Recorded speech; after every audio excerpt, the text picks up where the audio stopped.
Nowadays, we continually find ourselves in small, compact, purpose-built studios.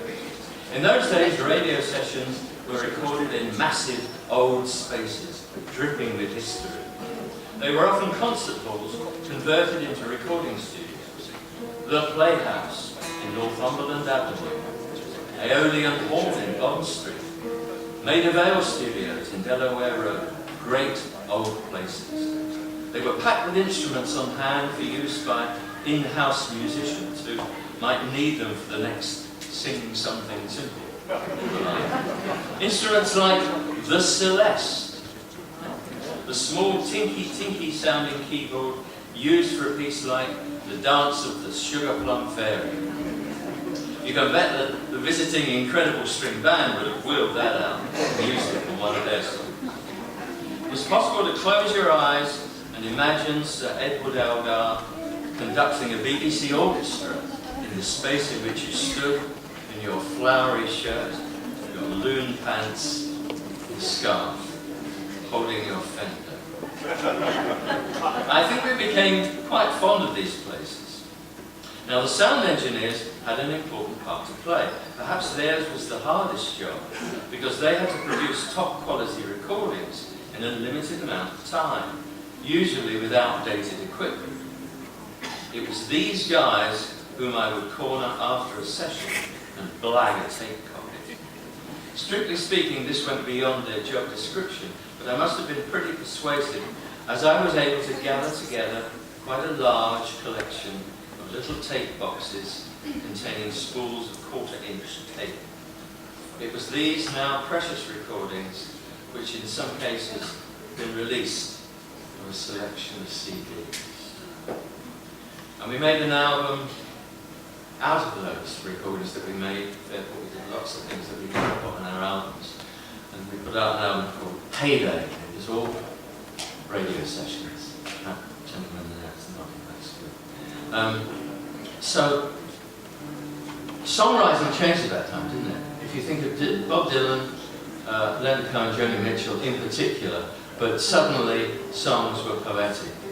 And that's stayed down the years, I mean, into the 70s, James Taylor and Jackson Brown and so forth. And nowadays there are lots of great songwriters, singer-songwriters, two on the stage, who, maybe three even, who knows,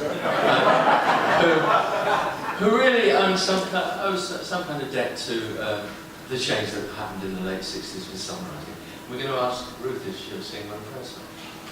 This is a song called The Boathouse. I wrote it when I had a little son. At the time he was 4, and we were walking around the shore at Bangor in Northern Ireland. And this was in springtime, but the weather there is not like here, which is lovely and sunny and warm. It was very cold and windy and rainy. And previously that year we had been to Gran Canaria, which is a bit like this actually, if I'm honest. I didn't need to travel so far, did I? And my little son had been with us there as well.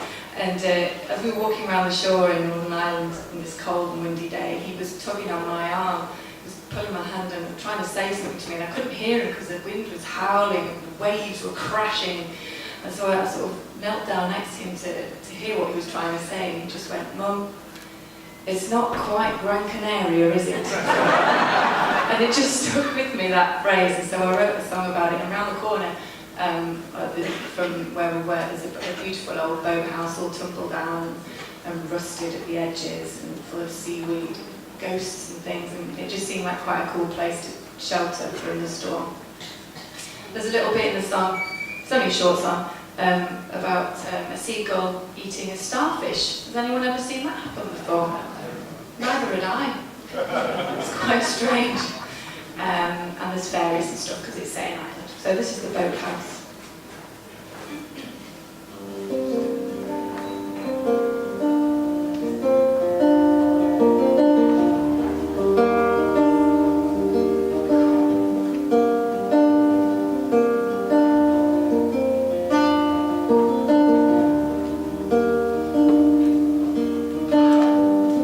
Eyes of ice and fire, blue and gold.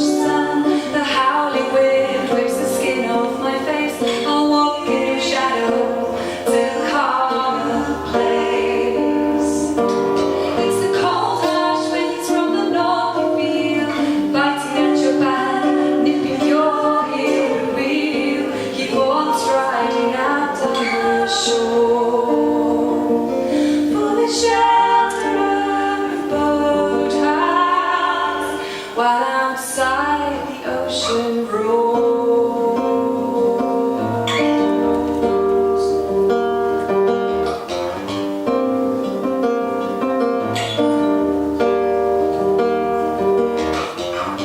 Starfish fade, sealed as bait, sharp surprise, seagulls cry, dashing through a glade, fairy maid, unseen magic, don't try to catch it. And you say to me,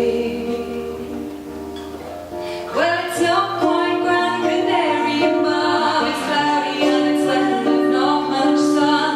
The howling wind rips the skin off my face. I'll walk in your shadow till calmer place. It's the cold, harsh winds from the north we feel, biting at your back, nipping your heel, but we'll keep on striding out on the shore.